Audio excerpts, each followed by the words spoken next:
I'm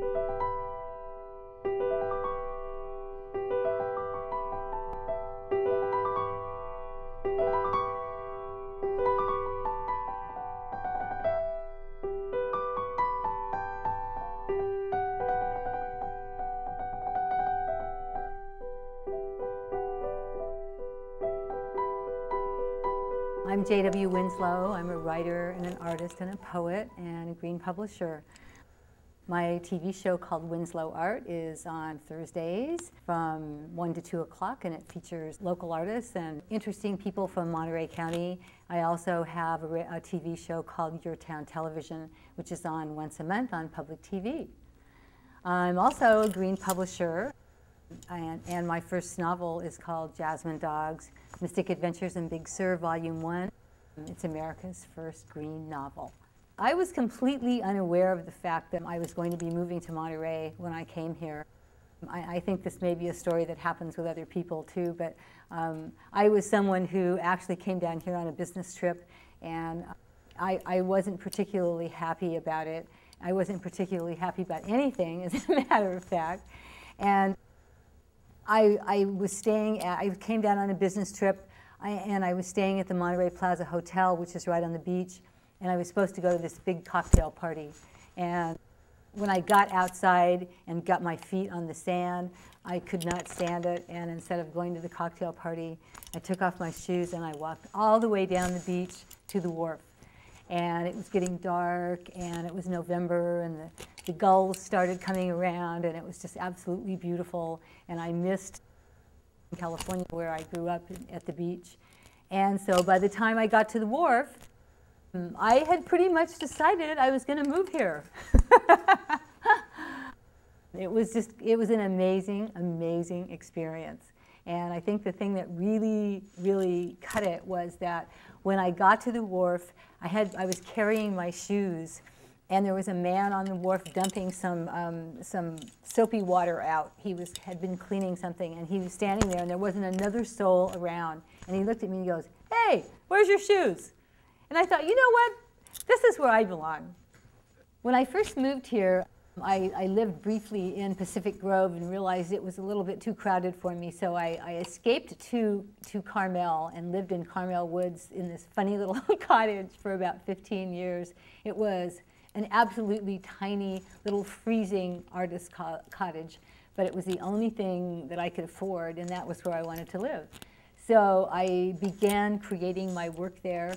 My work is called Fresh Art, and it's developed from recycled materials and, you know, being absolutely penniless and not having enough money to buy a lot of the things that I needed.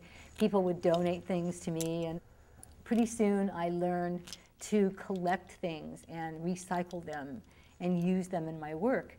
And the more that I did that, the more I saw the beauty in the things that I found and the things that I could put together on a canvas or in a piece that were useful and beautiful. So it was a time in my life where I had very little money and a lot of ambition, and I had a lot of people helping me, which was really cool, because I think they just kind of thought, wow, you know, let's see if we can't give this person a hand. I think that the people in general that came to my studio were amazed at how small it was, and how I had to create all of my art outside on the porch, so I could only paint during the times it didn't rain, because I just had no room inside. All of the house was full of the paintings and the art and the sculptures and all the other things that I did. So when people would come over, they would just be overwhelmed with all of this stuff in this house, and, you know, where it was going. And so I think in that way, everybody was supportive. It wasn't just the city of Carmel. I went to work for some local architects called JHW Architects, because I had gotten in the habit of eating while I was doing this. And so for 15 years, I worked for these guys. I just happened to fall into the most amazing 4 people on the planet. They had been here for 50 years. They showed me around Monterey. They were on Cannery Row, which was the reason I went to work for them, because I really liked them. And they showed me where everything is. So now, when I come down here, for instance, I know where to park. And they took care of all of these amazing buildings that they renovated that were all historic buildings. So I got to know the history of Monterey. Well, you know, it wasn't always easy to go to work when I had the things that I wanted to do with my art. But I have to say that going, you know, to work on Cannery Row and seeing all of these people, and you know, many of the people that I worked with had been here all of their lives, so they told me stories of what had happened on Cannery Row. And right down the street was Doc Ricketts' lab, and you know, it was just all very steeped in history. And you know, that to me was a really exciting thing.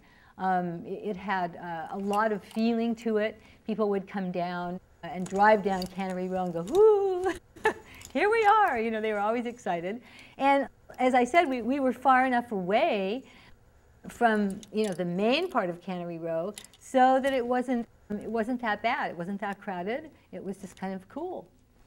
The difference between being on Cannery Row 10 years later and having my radio show and being with JHW Architects was that my radio show was down at KNRY 1240, which is an old building right in the middle of everything on Cannery Row.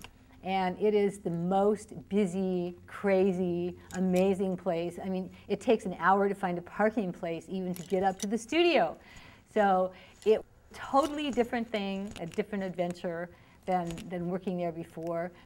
I got so that, you know, it made me nervous. It made me more nervous to try and find a parking place than it did doing the show. They asked me if I wanted to do a show about the arts, because I'm an artist and a writer and a poet. And I'm also a green publisher, and I had been doing a lot of book events and things. And so I decided that it would be a good idea because I could reach out to the world and with myself. And then I realized that we needed to have a venue for local artists. And so I named the show Winslow Art. And what I do every week is I have now brought that show to television, but we have local artists on every single week. And some of them are people who, you know, maybe you never heard of before. They need a place to have their work be shown. They need a place to talk about what they do. It's how they connect to the world. Eventually, they came knocking on my door and they said, "Why don't you make this into a TV show?" And I said, no, I don't think so. You know, I'm happy with it the way it is. And they said, "Well, you know what? Here's the deal.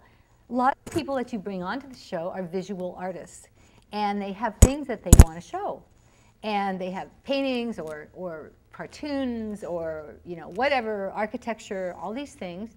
And it would be nice for, don't you think it'd be nice for your guests to be able to see that?" And I said, "Well, yeah, you know, you have a point."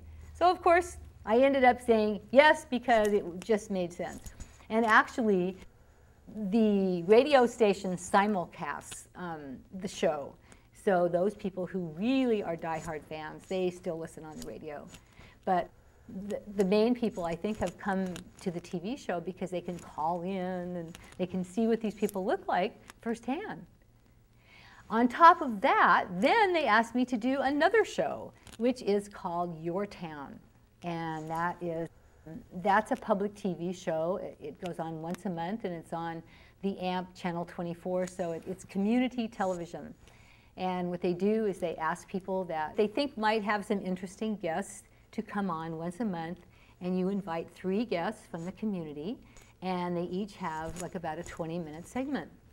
So you can have anybody you want.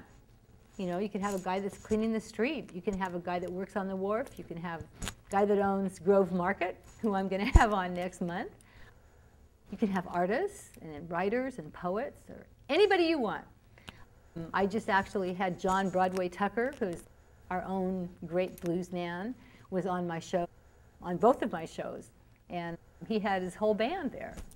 So you know what? It's a really, really fun thing to do, and it's a great way to give back to the community. When I go to Los Angeles or New York or other places, and actually my mother lives in Sacramento of all the places, I am aware immediately of the difference in the space, the way people drive, the way people look, the way people think. And I think back to where I live and what my home is like and what my town is like and what my people are like here.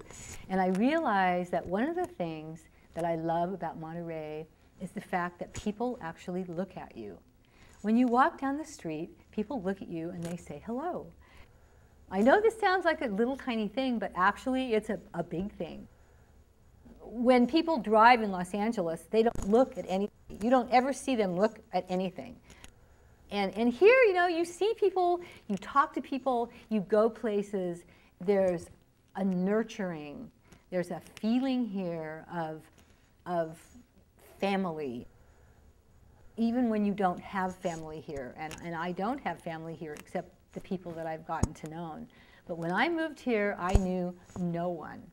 And people said to me, "Aren't you afraid?" And I said, "No, you know, I mean, I'm not afraid." I walked up on that wharf at the end of that first night, and I looked around and I saw the lights coming on, and I thought,